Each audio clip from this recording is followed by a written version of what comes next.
Dear student, आज की class में हम आप लोगों के सामने गुप्तचर संस्थाओं से संबंधित टॉपिक लेकर के आए हैं। और ये जो गुप्तचर संस्थाएं हैं, इससे रिलेटेड क्वेश्चन आपका एसएससी वगैरह के एग्ज़ाम में ज़्यादा पूछता है, जो कि स्टैटिक जीके का पार्ट है।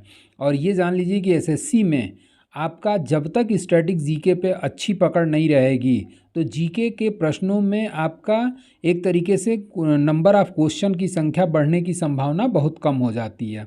तो कम से कम 20-25 जो भी आपके परीक्षाओं में क्वेश्चन आता है, उसमें से ये मान करके चलिए कि 8 क्वेश्चन के लगभग आपका स्टैटिक जीके का पार्ट होता है। तो आपका जो एसएससी का एग्ज़ाम होने जा रहा है, जो एसएससी जीडी हो गया, एमटीएस हो गया, सीएचएसएल हो गया, ये सभी परीक्षाओं के लिए ये जितने भी टॉपिक हम आप लोगों को लेकर के आ रहे हैं, ये आपके लिए काफ़ी ज़्यादा मोस्ट इम्पॉर्टेंट होगा। अब इसमें गुप्तचर संस्थाओं का नाम पूछता है कि किस देश की संस्था गुप्तचर संस्था के रूप में कार्य करती है। तो पहला है आपका भारत, और भारत की जो गुप्तचर संस्था है उसको रा के नाम से, आईबी और सीबीआई, ये 3 गुप्तचर संस्थाएं भारत में कार्यरत हैं। और रा का फुल फॉर्म हो जाता है रिसर्च एनालिसिस विंग, आईबी का फुल फॉर्म हो जाता है इंटेलिजेंस ब्यूरो, और सीबीआई का फुल फॉर्म हो जाता है सेंट्रल ब्यूरो ऑफ इन्वेस्टिगेशन।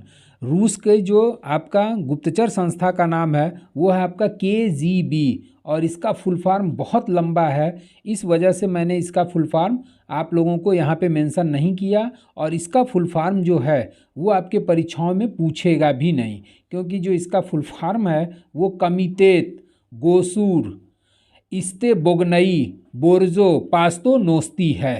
तो इतना बड़ा फुल फॉर्म याद करने की ज़रूरत नहीं है, आप लोग बस केजीबी याद रखिए, जो कि रूस की गुप्तचर संस्था मानी जाती है। यूएसए की गुप्तचर संस्था है आपका सीआईए, और सीआईए का फुल फॉर्म होता है सेंट्रल इंटेलिजेंस एजेंसी। उसके साथ साथ दूसरी जो यहाँ गुप्तचर संस्था के रूप में काम करती है वो है आपका एफबीआई, और एफबीआई का फुल फॉर्म है फेडरल ब्यूरो ऑफ इन्वेस्टिगेशन। अब आते हैं अगला देश देखते हैं, और अगला देश जो है वो है आपका इज़राइल। और इज़राइल में जो कार्यरत संस्था है गुप्तचर संस्था, उसे मोसाद के नाम से जाना जाता है। चीन की जो गुप्तचर संस्था है वो सेंट्रल एक्सटर्नल लेज़र डिपार्टमेंट के नाम से इसको जाना जाता है। पाकिस्तान की गुप्तचर संस्था का नाम है आईएसआई, इंटर सर्विसेज इंटेलिजेंस, जिसका फुल फॉर्म हो जाएगा आईएसआई का इंटर सर्विसेज इंटेलिजेंस। अगला आपका है देश ईरान, और ईरान की जो गुप्तचर संस्था है उसका नाम है शावक।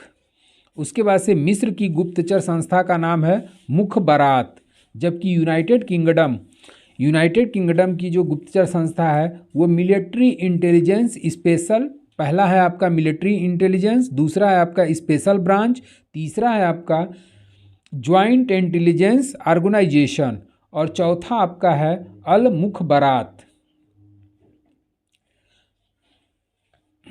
ये अल मुखबरात जो है ये गलती से यहाँ पे टाइप हो गया है। ये अल मुखबरात जो है आपका इराक की है। कहाँ की है? इराक। अल मुखबरात जो है वो कहाँ की गुप्तचर संस्था है? तो ये आपका इराक की गुप्तचर संस्था है, जो कि यूके में ही गलती से टाइप हो गया है। अब अगला आता है जापान, और जापान की जो गुप्तचर संस्था का नाम है वो है आपका नाइचो। कनाडा की गुप्तचर संस्था का नाम है आपका सिक्योरिटी इंटेलिजेंस सर्विस। और लास्ट आपका है दक्षिण अफ्रीका, और दक्षिण अफ्रीका के गुप्तचर संस्था को ब्यूरो ऑफ स्टेट सिक्योरिटी के नाम से जाना जाता है। तो ये छोटा सा टॉपिक है, लेकिन एक क्वेश्चन आपका एसएससी के एग्ज़ाम्स में स्टैटिक जीके के रूप में ज़रूर आ जाता है। कभी कभी 4 देश दे देगा और उनकी गुप्तचर संस्थाएं, और उसको सुमेलित करने वाला क्वेश्चन दे देता है।